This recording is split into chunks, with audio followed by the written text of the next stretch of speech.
Tungane. Well, we do apologize for that sound hitch, but we are back and we continue.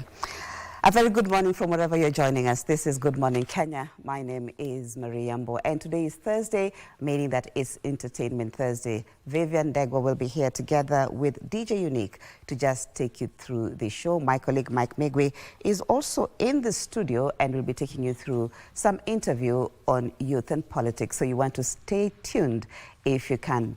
And just before that, we'll be looking at what is happening in as far as the news is concerned. And just to give you some highlights, where President Ruto commits to ensure a united country and warns political leaders against dividing Kenyans along ethnic lines. And man found with body parts arraigned in court. I'll be bringing you details of that in our corridors of justice later on within this bulletin, of course, business and sports. We begin right there, where President William Ruto says he is committed to ensuring the country is united and all Kenyans can enjoy development programs. The president, who was on his fourth day of the Western Kenya tour, said leaders should work at uniting and not dividing Kenyans on regional basis. He asked Kenyans to embrace leaders who unite them for the good of the country. Achola Simon brings us the details of this story. Day 4 of his tour of the Western region, and President William Ruto laid bare what may have led to the parting ways with his former Deputy President Rigathi Gachagua. Si broad-based ni ya kuunganisha kila mtu. Ile watu ya ukabila, ile watu ya shares, ile watu ya mitego, ile watu ya ukora, ile watu walishindwa na kazi, those guys who are incompetent, wale ambao ni tribalists, wale wanaendeshwa na ukabila, hawana nafasi katika taifa letu la Kenya. Kenya is a place where all people of Kenya are equal. The president said he remains committed to ensuring one indivisible country devoid of tribal balkanization. Si mnajua sisi wote tulishindana hapo nyuma, si ndio? Lakini tumeamua, Mheshimiwa Raila Odinga na mimi na viongozi wengine wengi, tumekubaliana hatuna haja na siasa ya ugomvi na chuki na ukabila. Sisi tuungane sisi wote ili tuweze kuhakikisha kwamba tunasuluhisha matatizo ya wananchi. Lazima tuwe na umoja wa taifa. Tushikamane sisi zote. Kusiwe na ubaguzi wa kikabila, kusiwe na ubaguzi wa dini, kusiwe na ubaguzi wa aina yoyote ile. Leaders accompanying the president hit out at the former deputy president. Rais kura yake ya kwanza AU ape baba Raila Amolo Odinga. Ampatie na akusanye Afrika nzima, mzee aende AUC, si ndio? Awe kiongozi wa Afrika nzima. Makofi mazuri. The president spoke as he continued with his development tour of the Western region. The president launched a multi-billion market in Luanda, commissioned phase 2 of the multi-billion irrigation scheme in Bunyala, Busia County, and a level 4 hospital in Huisero. Na sisi wakati ule ulisema tulikuwa tunavaa ile kifuria tunapika kengele. Ilikuwa kwa sababu ya hawa. Kwa sababu sisi tunaweza kuishi maisha yetu, unajua. Tulikuwa, lakini kwa sababu sasa umekuja hapa, tuko pamoja kwa mambo yote. Si ndio? Tuko pamoja sasa. Tusaidiane. Na mkasaa mchele mwingi, nataka muingie kwa mashirika ambao serikali pia itamsaidia kufanya value addition.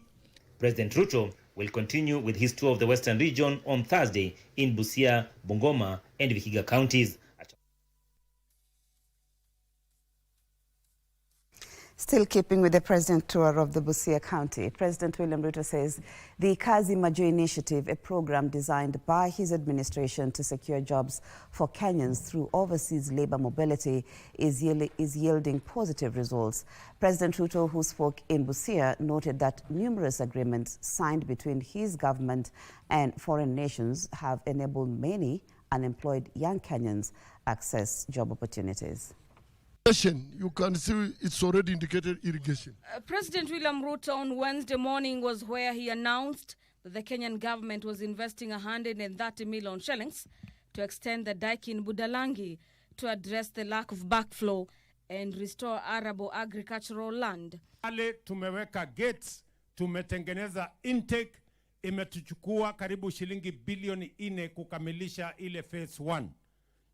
Lakini sasa hii phase 2 ni 2.9 billion na tuko na hiyo pesa, na sasa tutakamilisha hii mradi kwa sababu tunataka kuhakikisha ya kwamba tunazalisha chakula ya kutosha Kenya. Tuondoe aibu ya njaa. Ama namna gani jameni? Simu umeona kuna watu huko Nairobi wananivalia kofia sufuria kwa kichwa, hatu wanatafuta maneno ya chakula. The president saying the project will restore and safeguard access to vital institutions and infrastructure for household currently at the risk of displacement. Mimi nawauliza watu wa Budalangi jameni, watu wa Bunyala, hii irrigation scheme yetu hapa ambaye inaunganisha Busia na Siaya. Hii program vile tumekamilisha mpango ambayo tulikuwa naye kule Mwea, tukaongeza another 20,000 acres of rice production in Mwea. Sasa tunataka kuongeza another 20,000 acres of rice production in Bunyala, kati ya Busia na hapa Siaya. During the tour, the president highlighted gains made by Overseas Employment Program of the Youth and Kazi Maju program. The head of state noted that agreements between Kenya and other foreign nations have been transformative as they have helped to formalize cooperation on labor mobility. Hii inchi hatutaki inchi ya watu wengine kujivunia na wengine kuvumilia. Sisi wote tunataka tutembee kwa pamoja. At the same time, Ruto dismissed critics on his labor mobility agenda, urging Kenyans to embrace the initiative and apply for employment in countries that have opened their doors to the Kenyan workforce. Sentiments echoed by leaders accompanying him, among them the Deputy President. The Directorate of Criminal Investigations, the DCI, will detain for 21 days a suspect who was arrested while allegedly carrying a luggage containing the dismembered body parts of his wife in Huruma, that is in Nairobi, pending further probe. The DCI officers who were before the Nairobi's magistrate court argued that if John Kiama Wambua is released, he is likely to interfere with investigations since they are yet to recover other missing body parts of the victim, the murder weapon, as well as record statements from witnesses.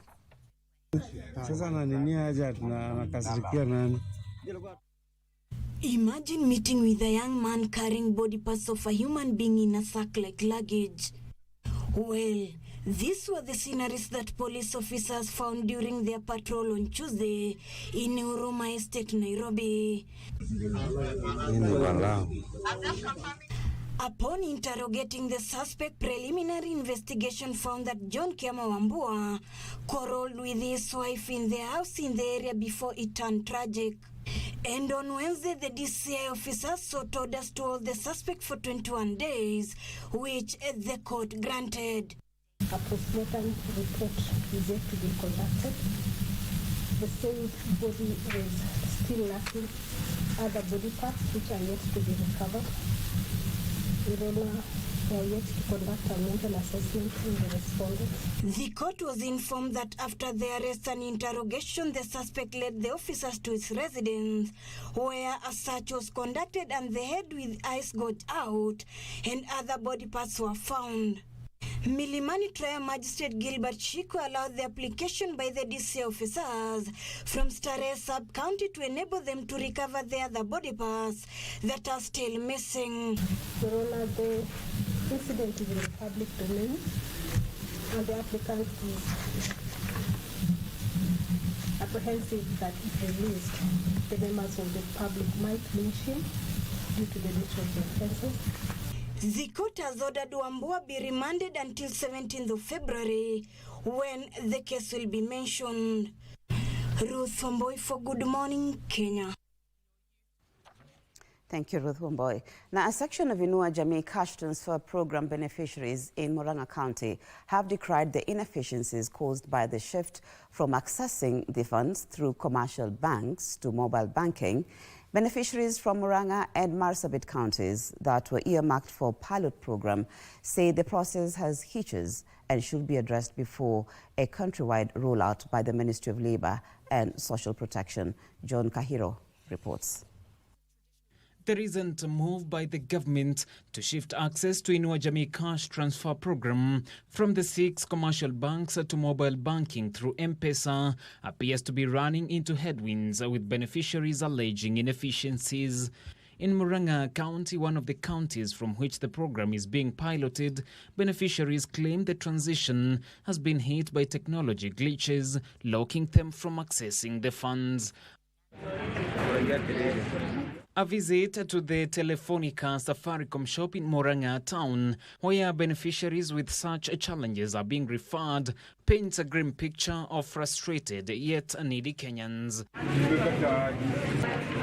For Esther Wanjiku, a 4-day journey to the facility in an attempt to enroll her 96-year-old mother from Gadera village in Maragua constituency has been nothing short of an uphill task. Ile mashida tumepitia hivi, tukapitia Maragua, na sio leo, hata juzi bado nilikuwa huko na nikakuwa huko. Sasa leo ndio wameniambia ati kitambulisho yake inakata, nikuje huku Murang'a. Mpaka saa hii saa 3 hatujahudumiwa. Yet all the efforts have so far proven futile. Nimlipie ngari mahali nimemtoa, alafu kufika mahali atafika, nitambeba na mgongo au tutafuta mtu mwingine anisaidie, nimpeleke na huko chini kabisa, hawezi kujireta. A similar frustrating tale is shared by Wanjiru Chege from Mathioya constituency, who tearfully narrates the endless attempts to enroll her grandmother to the program, with the system rejecting her identification card number. And in the same facility, 86-year-old David Mugo, who braced the hot sun from Mukango village in Kiharu to Murang'a town for assistance, is on the verge of giving up after his ID was severally rejected by the system. Ate mimi nilishaliwa 1922 na mimi najua kawaida yangu nilishaliwa 1942 na mimi nilikuwa nashukua pesa na hiyo kipande yangu tangu wakati pesa hii ilianza kupeanwa. Kwa nini leo wanagausha miaka yangu? Though frustrated by the process, the beneficiaries have called on the government to urgently address the technical hitches. Sasa sina kibarua naweza kuandikwa na mtu ambavyo nikamaliza ambavyo ibuti ya shilingi 100, na bado siku hizo zote mimi na bado natumia senti ya kuja na kurudi. Hata jaa imetuzidi. Maana tunakuja hapa hata bibi yangu. Zote tukija hapa sasa hakuna hata nyumbani, tunawasha nyumbani hivi, tukitoka hapo tunakula pangalao kachai. Haya tulikuja hapa, ukija leo, ukija kesho, unaambiwa bado. The government will fully roll out the transition by the end of January 2025. Now, the Ethics and Anti-Corruption Commission, EACC, is investigating 3 stations under the judiciary which have been flagged as hotspots for bribe collection. EACC Chair Dr. David Oginde says the investigations emanate from concerns raised by the Chief Justice, Martha Koome, who called for a crackdown on errant judicial officers perpetrating these subversive acts. The Judicial Service Commission has so far received 5 petitions against judges alleged to have engaged in corruption in 2025. Barely days after the Judicial Service Commission JSC announced the commencement of investigations against judges, magistrates and staffers at the judiciary based on petitions filed by members of the public. The Ethics and Anti-Corruption Commission EACC has now revealed that they are zeroing in on judicial officers engaging in corruption. We had a meeting with the Chief Justice, and in that meeting she raised the concern that she's receiving reports that some of her officers are taking bribes and therefore subverting justice. According to the anti-graft body chair, Dr. David Oginde, the commission recently handed over a report to Chief Justice Martha Koome exposing the rot in the stations that are now under the radar of EACC sleuths. There are 3 stations that she had received reports that were seemingly, allegedly notorious for taking, where people are taking bribes. Oginde says the hallmark of the ongoing investigations will be the arraignment of implicated judicial officers. The ball is now on the Judicial Service Commission court as and when they receive this particular report from the Ethics and Anti-Corruption Commission in regards to individuals within the judicial system who are engaging in the vice and render their verdict. Elsewhere, EACC will be granted powers to investigate bank accounts, mobile money accounts, or call data records if a new bill is passed.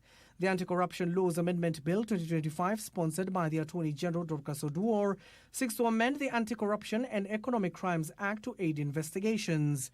The Commission can also request the production of suspects' account opening documents, transaction documents, bankers' books, or any information relevant to the investigations.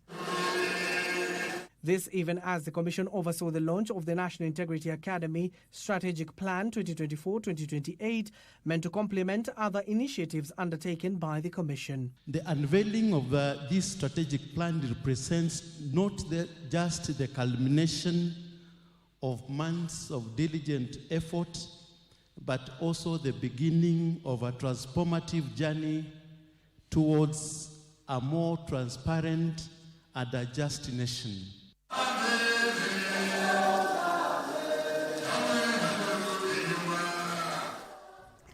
The Kenya Water Towers has now been officially disbanded, and its 113 employees will be deployed to the State Department in the Ministry of Environment and Climate Change. Environment Cabinet Secretary Aden Duale says 68 employees will be placed at the Department of Environment and the remaining 45 at the Department of Forestry. The CS says that the move by the government is aimed at saving resources and creating a leaner and effective workforce. On Wednesday afternoon at Kenya Meteorological Department, hundreds of former employees from Kenya Water Towers gathered to hear their fate. Environment Cabinet Secretary, who was accompanied by principal secretaries in the ministry, assured the 113 employees that none of them will lose their jobs. The CS noted that each of the employees will be placed in the two departments in the ministry. By tomorrow morning, they get all their deployments. So none of our staff, 113, are jobless.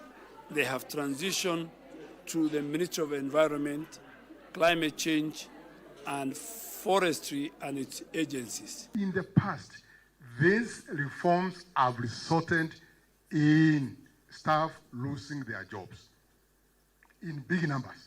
While assuring them of their job security, Duale emphasized that their deployment was done based on their qualifications and work experience. Closely with PS Mugambi, we realized that we need to do the right thing as guided, that we need to get the staff to even build up their skills based on their competencies in wherever desired areas that they would like to go to. The CS, in hailing the government's move of dissolving and merging state corporations, say it will help in budget rationalization.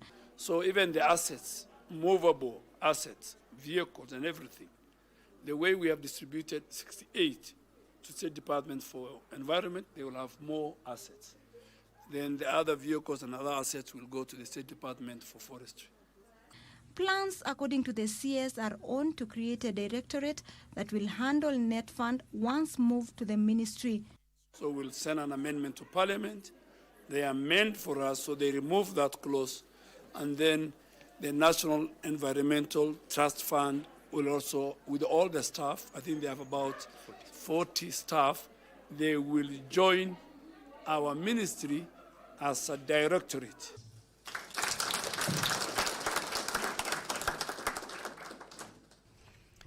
Education Cabinet Secretary Dr. Julius Ogamba has challenged the newly inaugurated Moi University Council to turn around the fortunes of the university that was near collapse.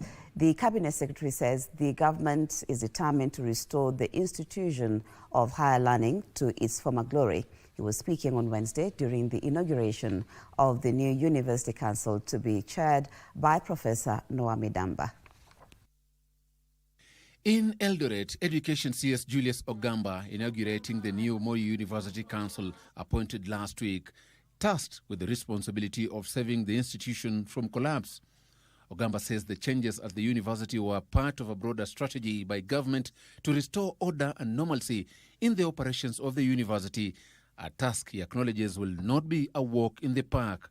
We are not going to let any of our universities to go down, and we are beginning with Moi. We are next moving to Tuk in Nairobi, just to ensure that we bring a lot of hygiene in this sector, and each and every one of us does their role or plays their role to ensure that these many issues that are facing the universities are brought to an end, to ensure that the universities then can go back and do their main mandate. The government, according to the CS, will oversight the management of public universities with the intention of dealing with laxity.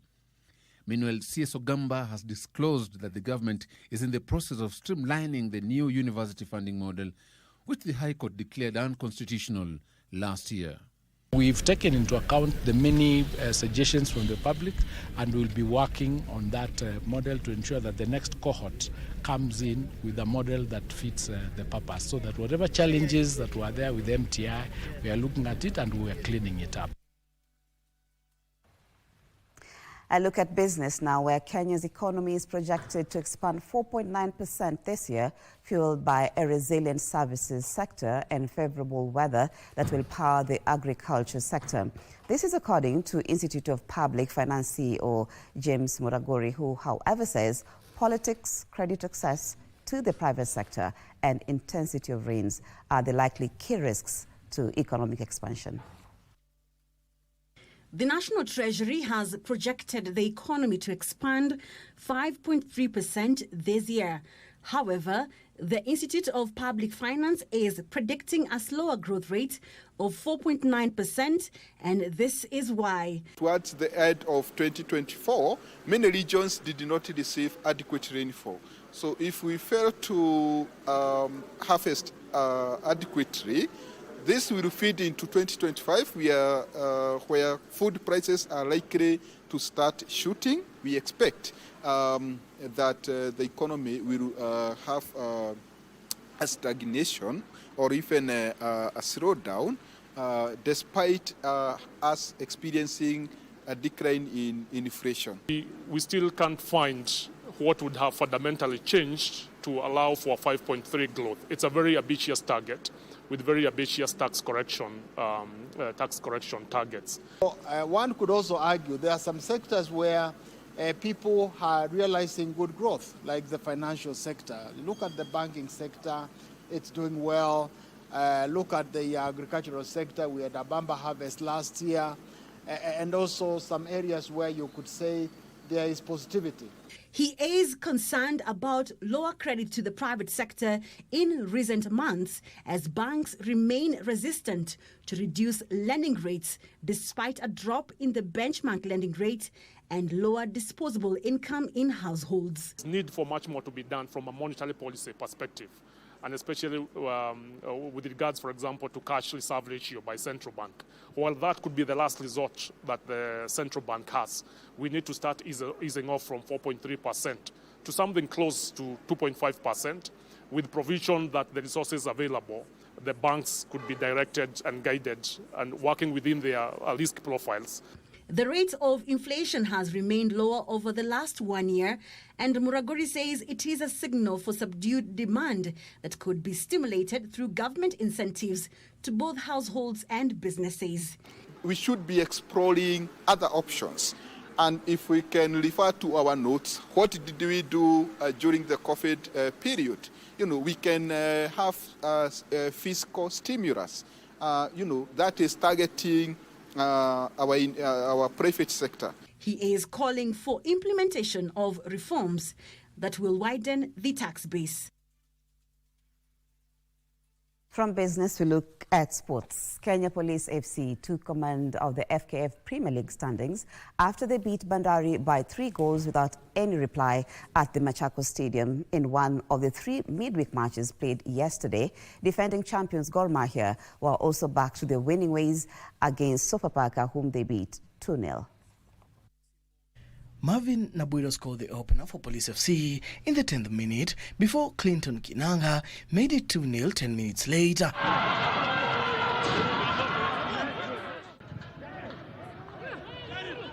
Okay, Laurent Pasi inapigwa ndefu. Clinton Kinanga!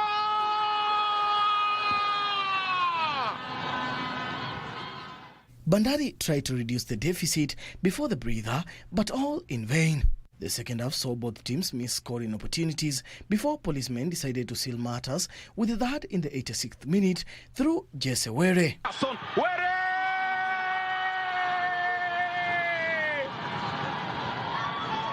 Following that win, Police FC lead the standings on goal difference ahead of Tusker, whom they tie on 33 points. Bandari are 8th on 23 points. In other matches, defending champions Gor Mahia rediscovered their winning ways to beat Sofapaka 2-0 at the same venue as AFC Leopards also won their match against KCB, whom they beat 4-2 at the SportPesa Stadium.